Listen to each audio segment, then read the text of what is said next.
All right. Well, this is Brandon Helwig. I'm the publisher of UCFsports.com. And to get set for Saturday's game against the North Carolina Tar Heels, I am honored to be joined by Tommy Ashley of Inside Carolina, part of the On3 network. Welcome, Tommy. Yeah, Brandon, appreciate you having me. There's no need to be honored, though. It's just Tommy Ashley, Inside Carolina, and I'm just a regular guy grinding away covering Carolina football, just like you guys cover UCF. And it's always fun to get together and talk football, especially with people we don't get to talk to a lot. And it's Yeah, cool to be on the same On3 network these days. it's awesome. Well, it's kind of funny because UCF and North Carolina were initially supposed to play a series. I think it was supposed to be, was it supposed to be maybe like 2018 and 2020? I think the game at Carolina was canceled by a hurricane, and 2020 happened. I think the ACC went to just conference games only or something like that. So this was actually a subsequent series that might have been scheduled even before the first two games were played. So finally, UCF and UNC will meet. But first off, just I know you and I, we were just talking off air. We've both been doing our respective jobs for over 25 years now. So can you just kind of just sum up? How long have you been covering North Carolina? Just kind of, obviously a lot of news, a lot of big things have happened around UNC football over the last year. But how long have you been covering? And then what have been some of the favorite moments that you have covered?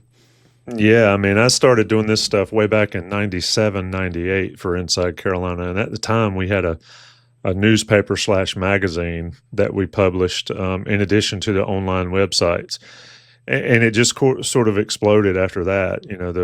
The guys bought us and just it took off from there. But I started covering, Vince Carter and Antoine Jameson, Ed Cota and those guys on the basketball side. And then it was at the very end of Mac Brown 1.0 for North Carolina, where that 97 team was 11-1, 10-2, something like that. Really good football team. And then Mac left for Texas, and it kind of changed a little bit. But it's been amazing to me to be able to cover North Carolina. Graduated from Carolina way back in 93, and so I've been around the program in some form or fashion forever. And but to be able to cover it, it doesn't seem that long. It doesn't seem like it's been 20 some years, but I tell you what, you mentioned it, the last year or so has been crazy around North Carolina football, especially. And I know we'll get into it, but we broke that Bill Belichick was a real thing, a real Yeah, and that was an possibility. inside. Yeah,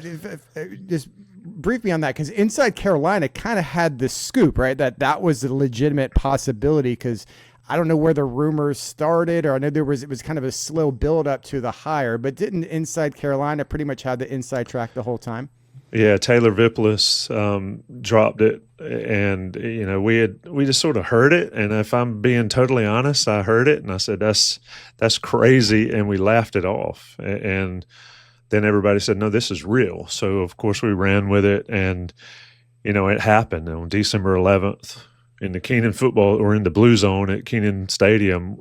Bill Belichick was announced as North Carolina's head coach. I was there in the building. I was sitting on the front row for the press conference. It was surreal. And it was not only surreal just for the fact that it's Bill Belichick, it's surreal how many people were there. I mean, the place was packed, and every media person you could ever imagine was there. I mean, Marty Smith was doing live FaceTiming with McAfee show, like from right there. I mean, it's not something you're used to as a North Carolina football fan and a North Carolina football follower. They've been good in spurts. They've had a few good years over the course of the last several decades, but nothing like it was when Belichick was announced. And it really hasn't let up, and it did not let up at all until week one against TCU. And we can talk about that. And I mentioned it to you off the air, and this is what folks that I didn't even understand it was like this, right? We're at Operation Football, or whatever the ACC calls it in Charlotte, where every team comes, all the coaches, Media several day. Yeah. players, media day. And Belichick's there for that day. It was literally one of the esteemed writers that had been doing it longer than me said, it seems like a royal wedding. How many people were there to cover this press conference and cover Belichick in North Carolina?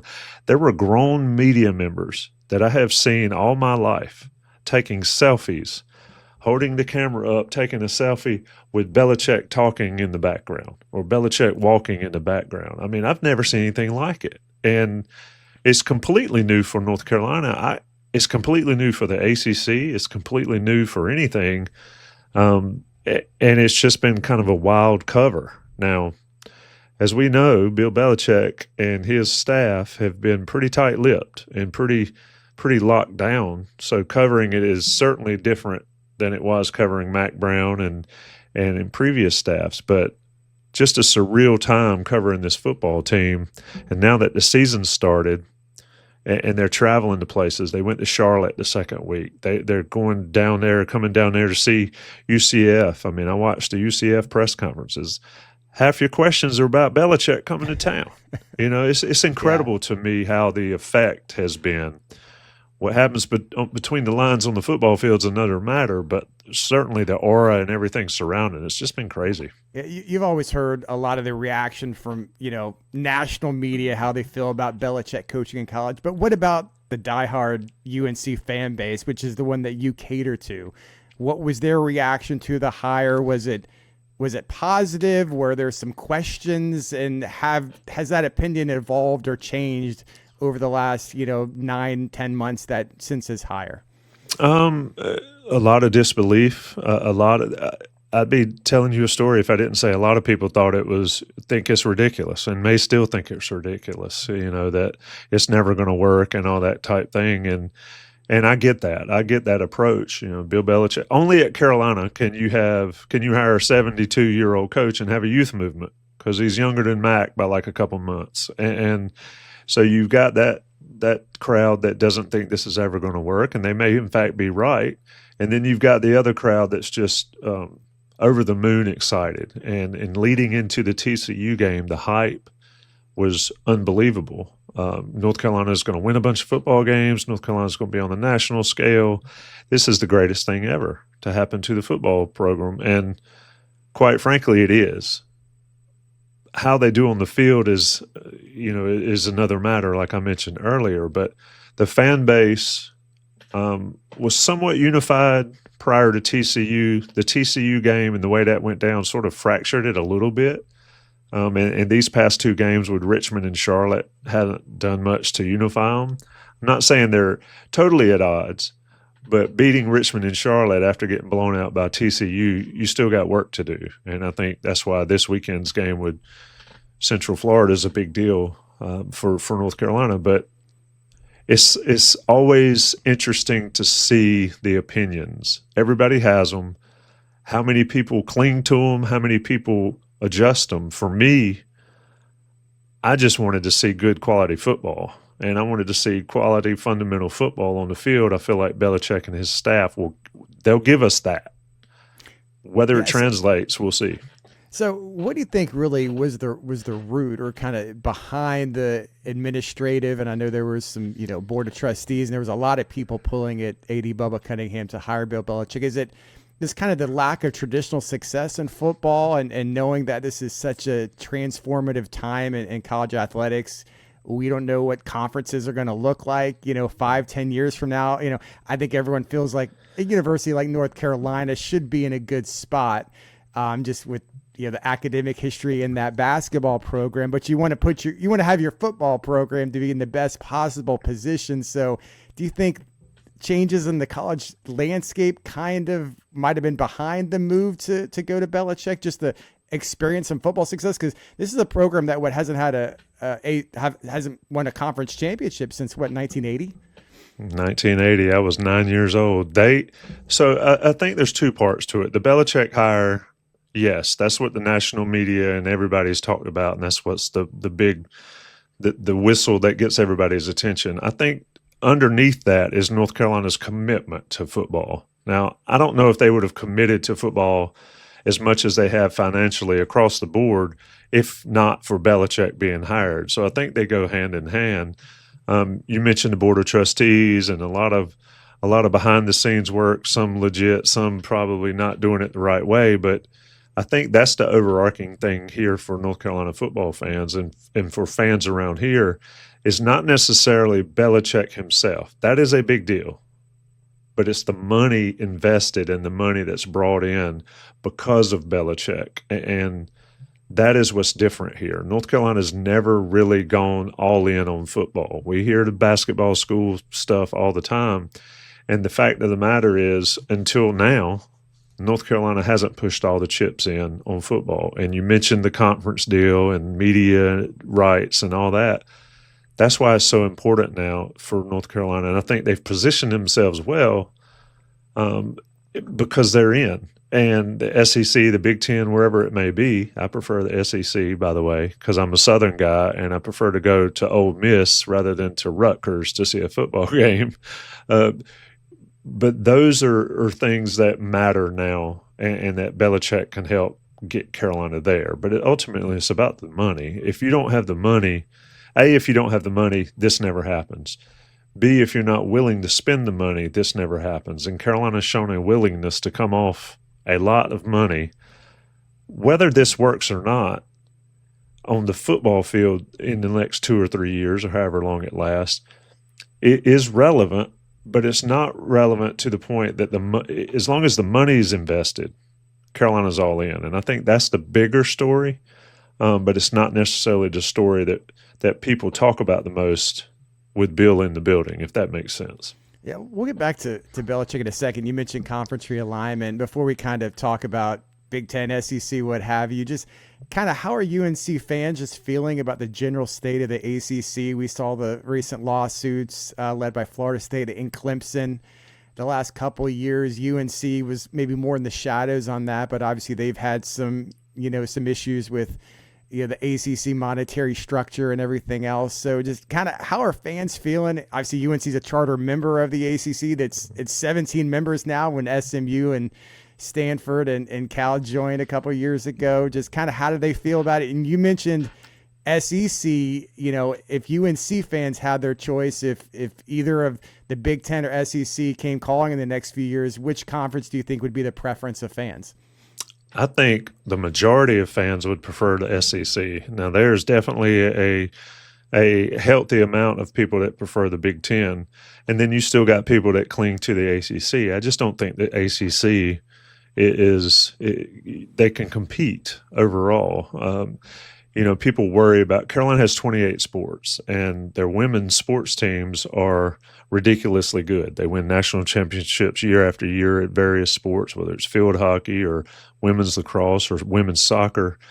And so what do you do with those if you go to the SEC that doesn't carry all 28 sports, or the Big Ten that doesn't carry all 28 sports?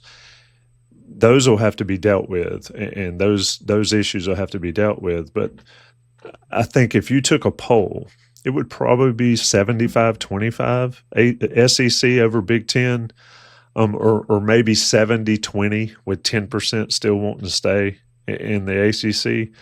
I just see, when you talk about football environments, do you want to go to, like I mentioned, Rutgers, and no disrespect to Rutgers, do you want to go to Wisconsin in November, or do you want to go south to, Georgia or Ole Miss or LSU or those type schools now? And you've got Texas and Oklahoma in there now. So it's all about the money. Ultimately, I think you go where the money's the most, but I think as far as a fan of college football, it's got to be the SEC for North Carolina. And we'll see. I personally, I think it could happen sooner than later. And when I say sooner, I don't mean next week or next year, but I don't see it lasting until 2030 when we're wondering what's going to happen, because the money's too good. The money's too big to turn down. And if Carolina, I think Carolina's probably the crown jewel of all of this. And, and that's, a lot of people say, well, that's arrogance. I don't think it's arrogance. I just think it's one of those things where they're in a good position to be in a state where neither conference has. And it's Carolina, and everybody sees Carolina on some pedestal. And, the money makers see dollar signs, and Carolina brings those in, whether it's the brand, whether it's the basketball program, potentially the football program. It's just crazy, though, Brandon. And that's the thing to me, is you mentioned being a charter member of the ACC. I grew up when there was 8 schools. And South Carolina left soon after I was born. And it was different. You played everybody every year. You played everybody twice in basketball, and it was cool. And then it's just sort of grown from there. And now Carolina's got a football game at Cal on a Friday night. I mean, it's not the same conference. There's no point in salvaging that when the grass is very much greener elsewhere, whether it's Big Ten or SEC. And this is kind of putting cart before the horse here because nothing's happened and we don't really know exactly what's going to happen the next few years. But do you think UNC can kind of extract himself from, say, the Duke rivalry? You play Duke home and home every year in basketball. Is that something that could continue if Duke and UNC were part of separate conferences? Certainly the timing, that's always been a game that's very late, at least the second one's always very late in that conference year. I mean, that game's been huge. Yeah, I mean, that can't go away, and that won't go away. I mean, they'll play at least one time. Like Carolina and NC State don't play but once this year in the regular season. So that is the first time in ever that I can remember that's going to happen. But Carolina and Duke will be played one way or another, whether they do it in a non-conference or they do it like Kentucky and Louisville do. I mean, they play, those type rivalries. People just, you said it right, extract themselves from thinking the old way of doing it. But look, if Carolina's in the SEC and you play Kentucky at home in a way every year, you play Arkansas or Alabama or some of these other schools that have risen up, and then you play Duke in a non-conference game. I've always been a proponent of, back in the day, they had the Big Four tournament where Carolina, Wake Forest, NC State, and Duke would sort of play a round robin one weekend early in the basketball season. Do that. Think about the money that will bring in. Think about the hype and the experience that'll be for fans. So I think there's a way. I mean, Virginia and NC State played last Saturday or a couple Saturdays ago in football, and it was a non-conference game because they just don't play anymore in the current setup of the conference. And Virginia and State has been a rivalry for years. Same with Carolina and Wake Forest several years ago. There's ways to get around that. I don't think you lose the rivalry if they go their separate ways. And I'm not so sure they'd go their separate ways, but who knows? But the money's, like I said, the money's too great to stay where you are. You're going to get left behind if you don't move on and move up, when it's offered. If SEC comes and offers a ton of money, you don't turn it down. You just can't turn it down in this day and age.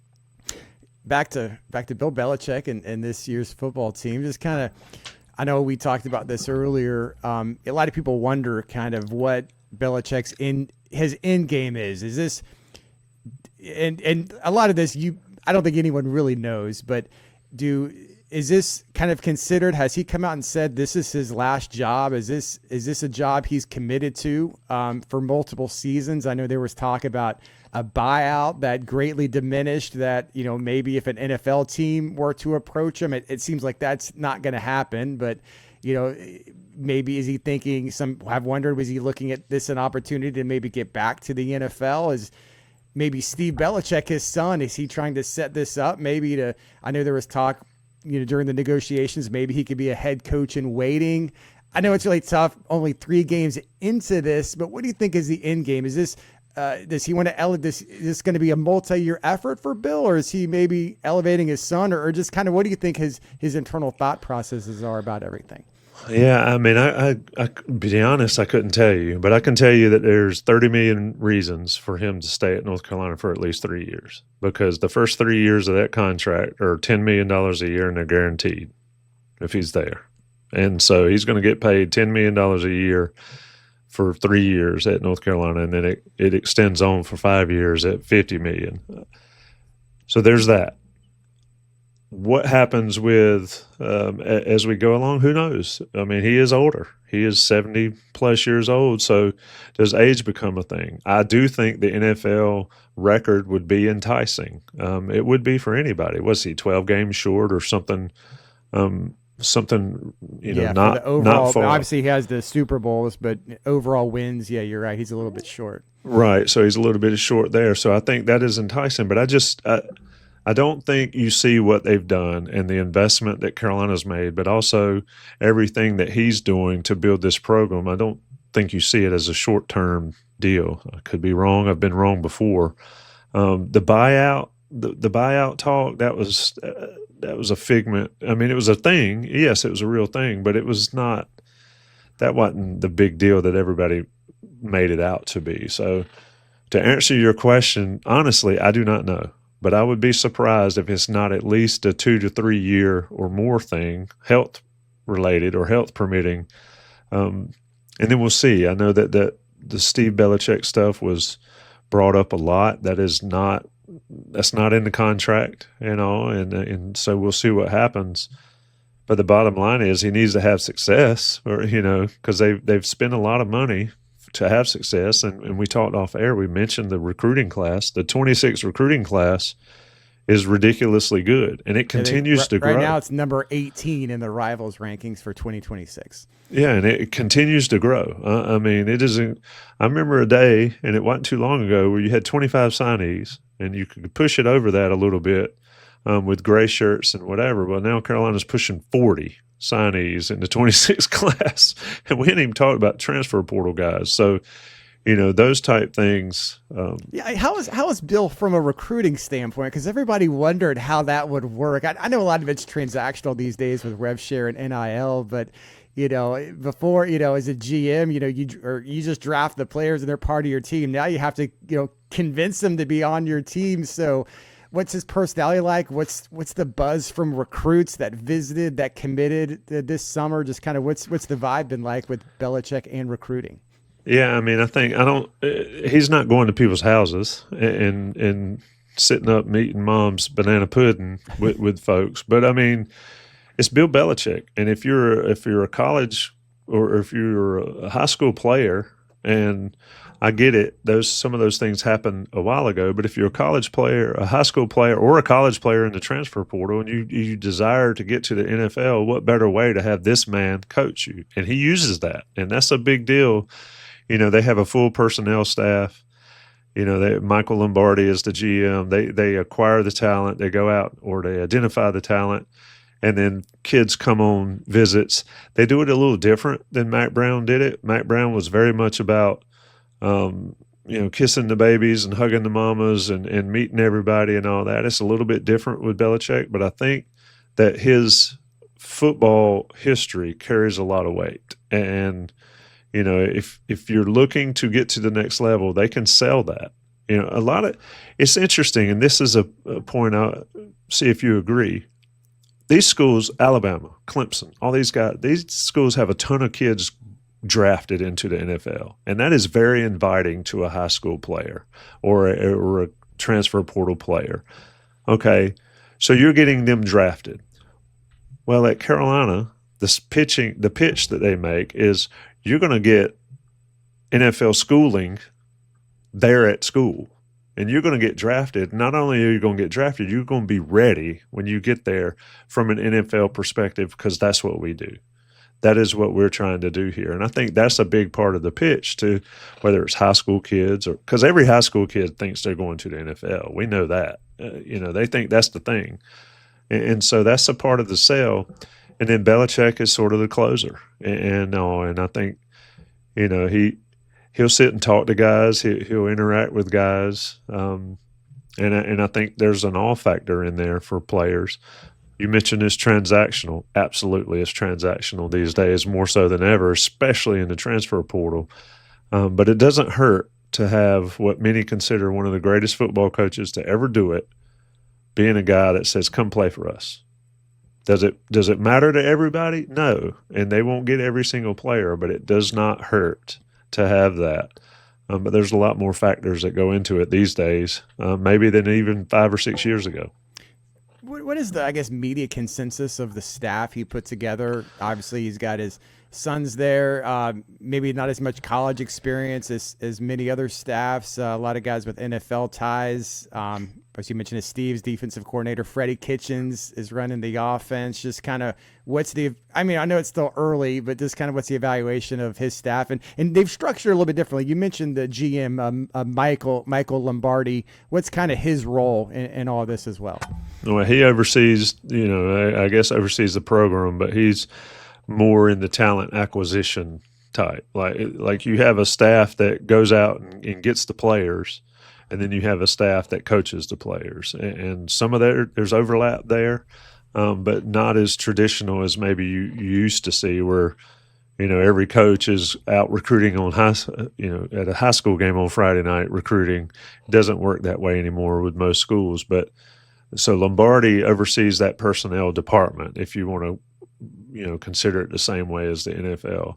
And so they handle that. The coaching staff is an interesting thing. A lot in the media have talked about, the nepotism side of it, where you got Bill and you got, Steve and Brian, his sons, defensive coordinator and secondaries coach.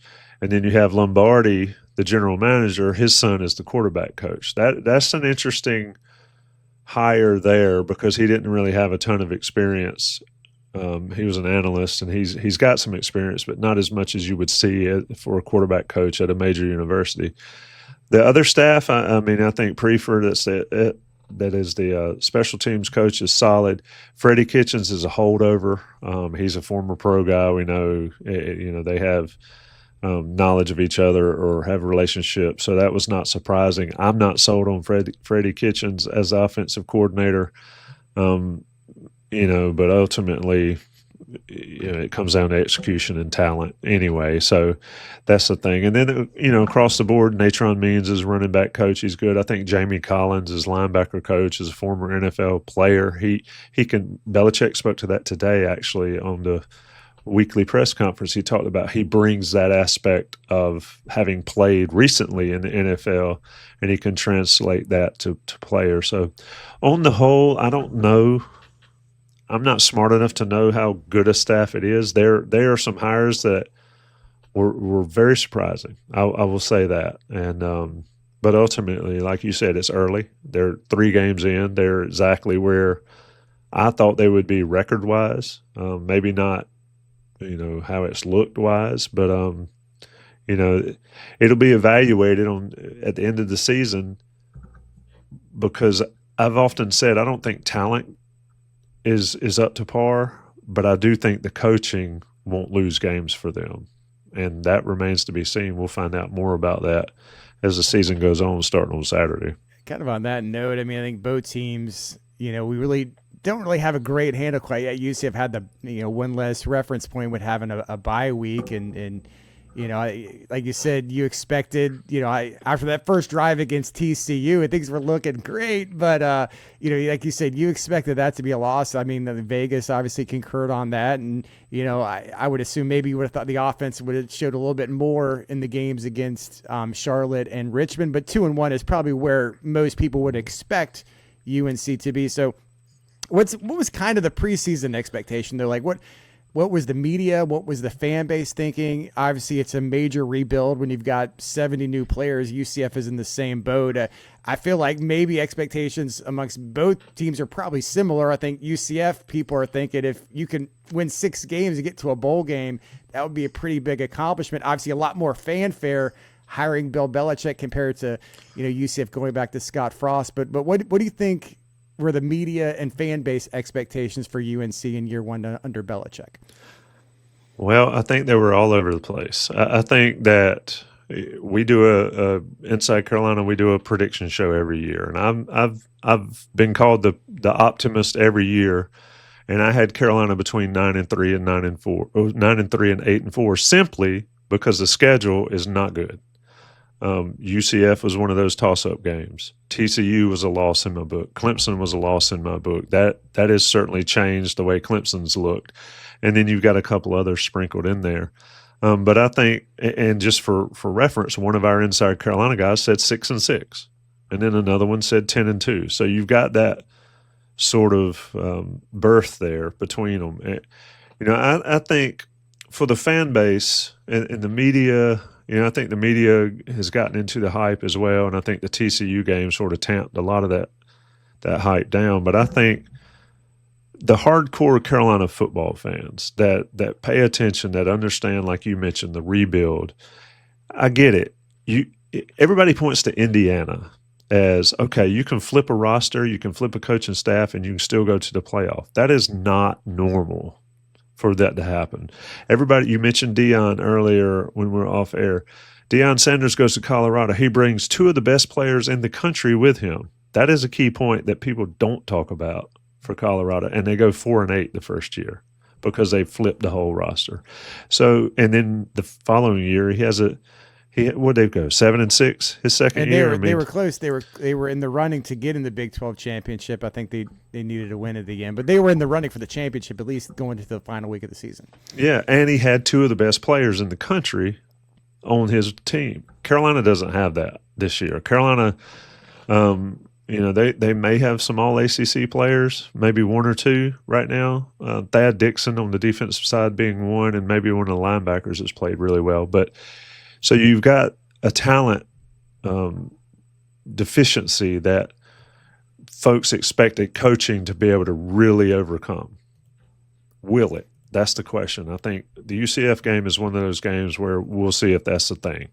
But I had 8-4 as the floor, and not necessarily the floor of what I expect them to do, even though that's what I picked, but the floor of what it needs to be considered a success for all the money you've pumped in, all this Belichick hype and all that. I think 7-5, you can still accomplish that. But if you get down to 6-6 for this North Carolina team, and that is a real possibility with the way the quarterback has played thus far, and we can talk about that more. Yeah, I was about to go into that.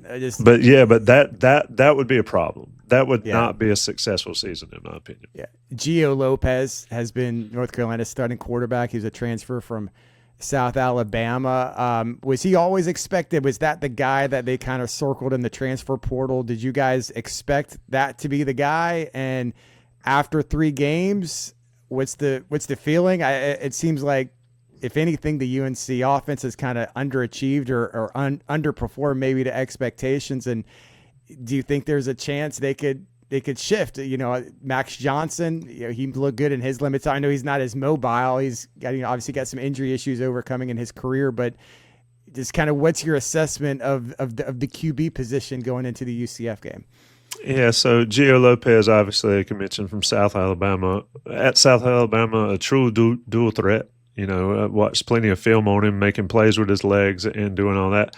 They actually wanted Mateer from Oklahoma. They pushed the chips in trying to get Mateer from Oklahoma, and we see how good he's been for the Sooners. But, and they were really good in the portal, not tipping their hand about who they're trying to get. And guys would just appear. I mean, our recruiting guy is one of the best in the business. They would appear and get commitments, and it's like, who's this guy? And so, Lopez was, they sought him out and they got him, and they did not pay him to come and sit on the bench. Now, that being said, like you mentioned, with 3 games in, he's not been good. He didn't look good against TCU. Of course, TCU got after him pretty well.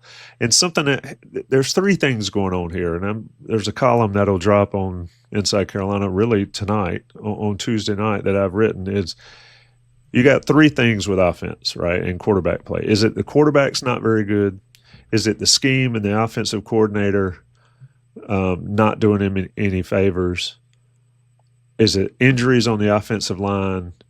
Or is it a combination of all that? Carolina is, as of right now, starting their 3rd-string center.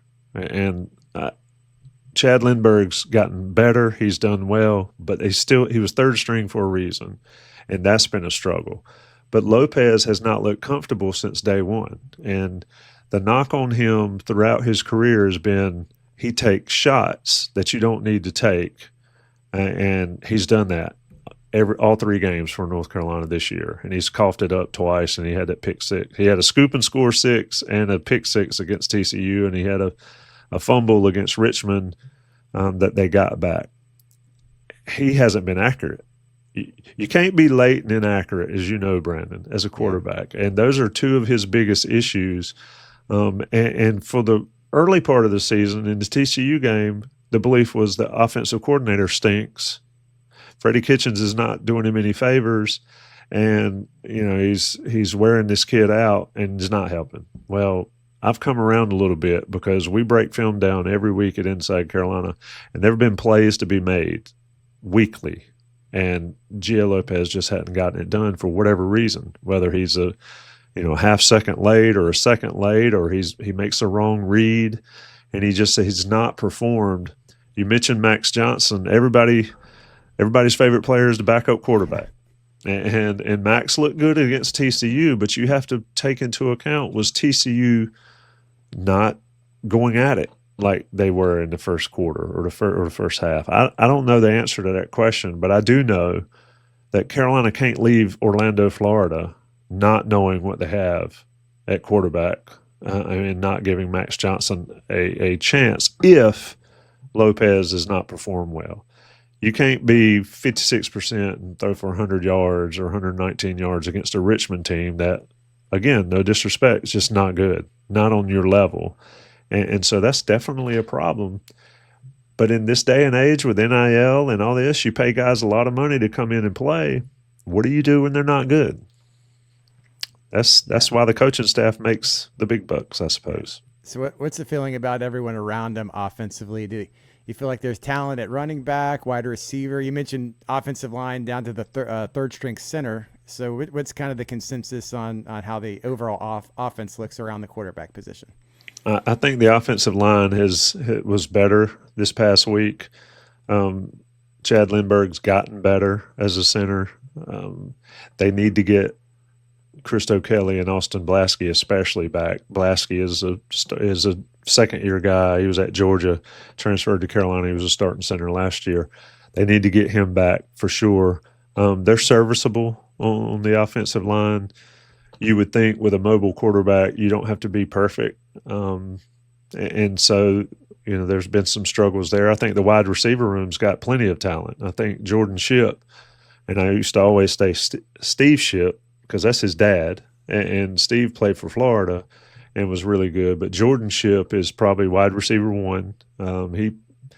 If Lopez was on against Richmond, Shipp would have had close to 200 yards receiving, but he had a couple of touchdowns. I think he's solid. I think Christopher Culliver is a guy that can make you pay deep for North Carolina wide receiver wise. And I think Kobe Paysour is another guy. Isaiah Johnson, the Michigan State transfer, got booted off the team or left the team, however you want to phrase it, this week. So he's not an option anymore. So you've got those three guys. You got the tight end room that's Jake Johnson came in from Texas A&M with Max, his brother, and he was a 5-star recruit, but he's played better. He's not great, but he can hurt you a little bit. And then the other guys are not bad. And then at running back, they seemingly have found their guy with Damon June. Is that a surprise? Because he's a true freshman, right? He's a true freshman. Excuse me. He was fifth on the depth chart coming in, and that is an interesting thing about Belichick. And we can talk about it on the defensive side as well. They play a ton of guys. They are not married to the starters across anywhere but the quarterback, which is another story. But June was the fifth string running back, I think. And after the first couple weeks, or after the first week and a half, you had guys that weren't breaking tackles and weren't making plays. You had Benjamin Hall, the Michigan transfer. He hasn't looked as good as we thought he would. He was playing a lot in the slot or out wide in the first couple games. And then Davion Goss, Bullet is his nickname, and Caleb Hood. And then June comes in against Charlotte and gets 5 or 6 carries, runs for 10 yards a carry or whatever it was. And then we saw what he did last week. He's not elite top end speed, but he runs hard consistently. And I said it on our post game show, the most impressive run for me, other than when the offensive line whiffed and he somehow got back to the line of scrimmage, was his, I believe, 45-yard touchdown run where he ran and there was nobody near him. He ran hard, head down the entire way. There was no let up. And that shows me there that he is running hard and not worrying about anything else. And I think he's a talent. Why he was fifth on the depth chart, a lot of people say, how do they evaluate in practice? Well, I think you go with what you know early, and then once the pads start popping, you realize who you really have. In those first 2 weeks, he was able to get some time, and he's proved to be the number one guy. I think they've got talent on offense. I don't think they have elite talent. they need Lopez or the quarterback position to be good or better than good to have some success on offense, and they need to get healthy on the offensive line. Do you have a gauge on just how good the UNC defense is? And, obviously with the competition, you start off with TCU. It was tough to corral those guys. And then you play, group of 5 Charlotte, FCS Richmond. I know the overall defensive numbers statistically look good, but the competition obviously has something to say about that as well. So just kind of what's the assessment on that defense, and who are some of the players to watch on that side? Yeah, so that's always the $64,000 question. And I asked Belichick that last week before the Richmond game, is how do you evaluate what guys are doing on defense when you take into account level of competition? And he said, we are looking at fundamentals, and went on about that and just talked about fundamentals and doing the right way, because that travels. So when you play better teams, fundamentals travel and give you a chance against better teams. If you don't do it right against the bad teams, you're going to get smoked against the good teams. And I think that's what happened the first week against TCU. Now, it kind of went off the rails there in the second half, but I thought they were better than it looked in the end against TCU. TCU, like I said, is really good. They've got a really, really good quarterback, and he absolutely made them pay for every mistake they made.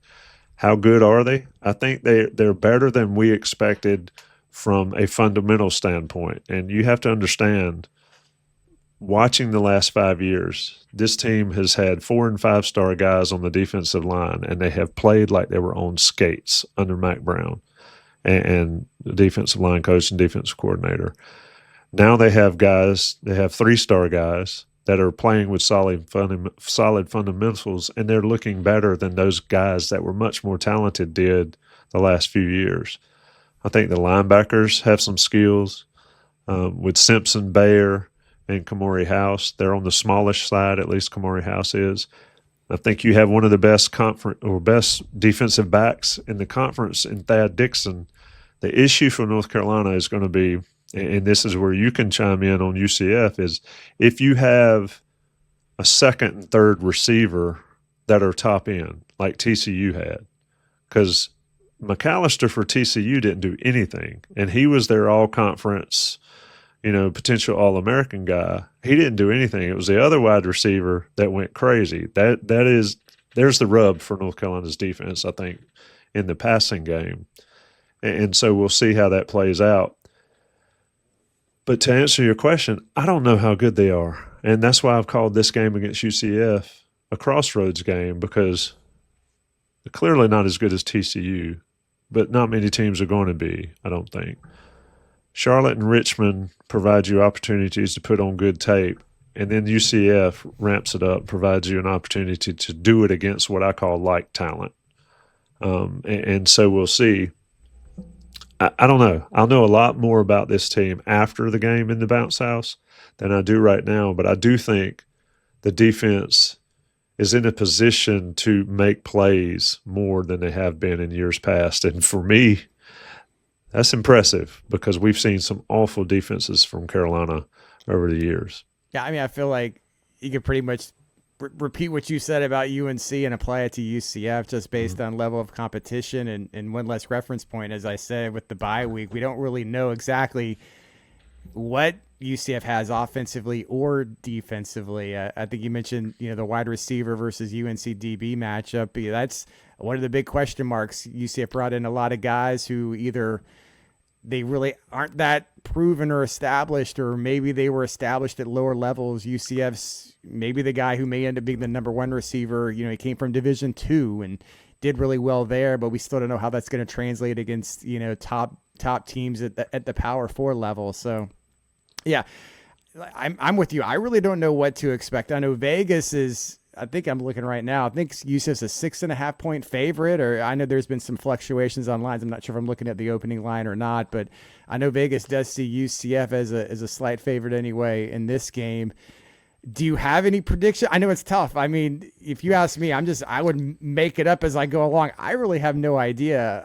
How do you think this game will go? And I guess what are the keys for North Carolina to be successful if they want to win this game?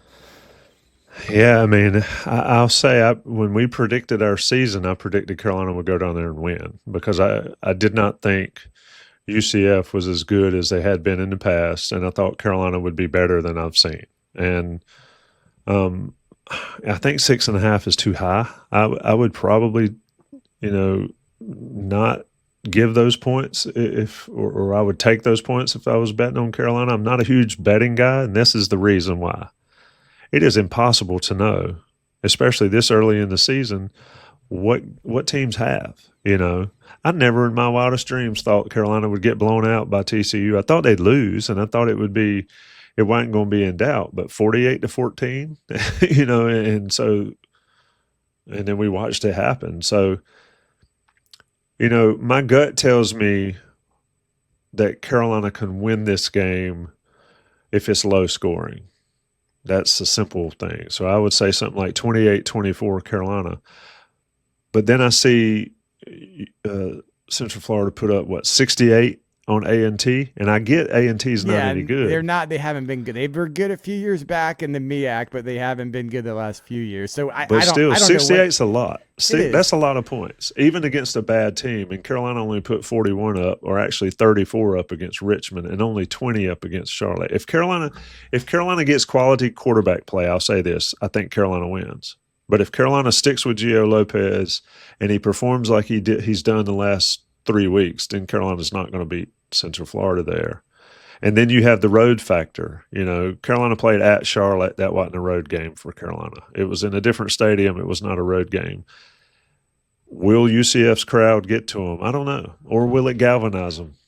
I'm not good at predictions because everybody calls me 12-0 Tommy.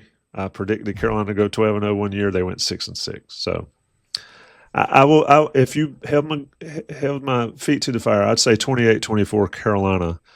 And I'm trying not to be that guy because I just feel like Carolina has progressed enough, and I haven't seen enough from UCF to put it on UCF. Yeah. But I'll tell you this: no outcome in this game at all would surprise me. Not the way college football has been this year. Exactly. So is there a buzz from the fan base? Do you think there'll be a pretty decent traveling crowd coming down to Orlando? I'm just kind of looking at your schedule. A lot of the games are within the state of North Carolina. Just being the ACC. You did mention that with that Friday night game at Cal, but just, usually most fans circle one or two games maybe they travel to. Do you think there'll be a decent crowd in Orlando wearing Carolina blue? Well, I think,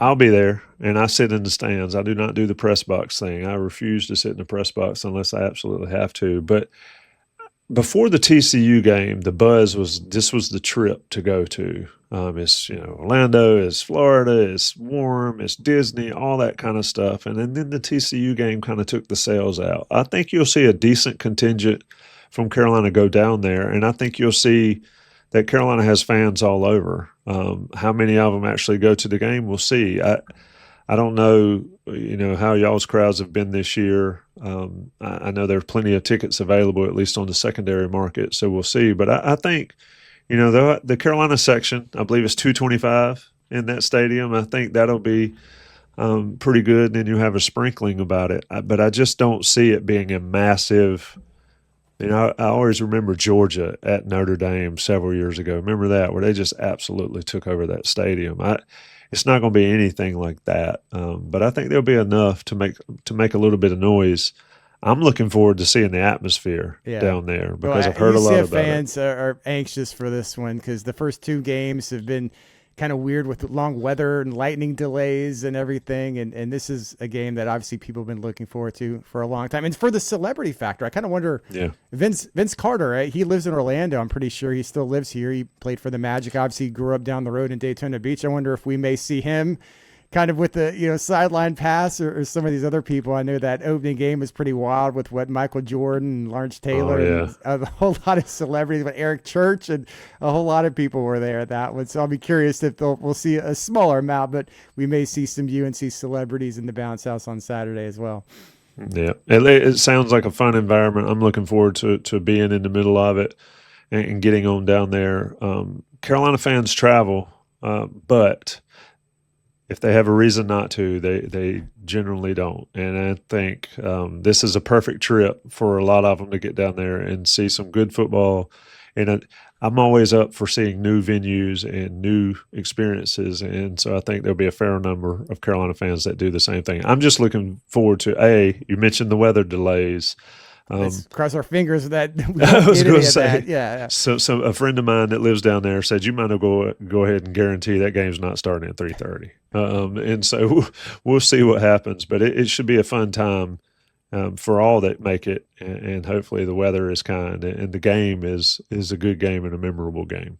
Well, man, Tommy, I really appreciate these last 50 minutes, just learning more about North Carolina and just everything surrounding the Bill Belichick phenomenon. I know everyone's looking forward to seeing him, walk the sidelines in the Bounce House on Saturday, and looking to a great game as well. Well, thank you very much, Tommy. Yeah, man, appreciate you asking, and always, and shout out to the On3 Network. We're buddies now. And, all right. And, everybody watching this, I will say that, and I don't need to toot Inside Carolina's horn, but if Central Florida fans are watching this, they can come over to the message boards. They can check out all our stuff on YouTube. You get a lot of interesting looks at North Carolina football. It is a new world order in college football, and Carolina, UCF are just prime examples of that. We'll find out what they have when they actually show what they have on Saturday. And I know we'll be looking forward. I know our fans have kind of enjoyed taking a look at the Tar Pit, and I know we'll be anxious to see what fans think of their experiences, coming down to Orlando and tailgating, and what they think of the atmosphere and all that. So yeah, tell them to hit me up with a tailgate spot, because we're coming down, and I don't have any set plans. I'd love to experience the UCF culture. I think we'll start a thread. It's kind of, I know both fan bases can read, but obviously the way it's set up, we can't necessarily interact. But maybe we'll start a thread with recommendations and stuff, and maybe your fans can kind of read it, and we can go back and Absolutely. see what questions they have, and maybe we'll do something in the next couple of days. So all about it. We're staying in one of the hotels across the street there from UCF, so we'll be in the area, and then look forward to it, man. I appreciate it.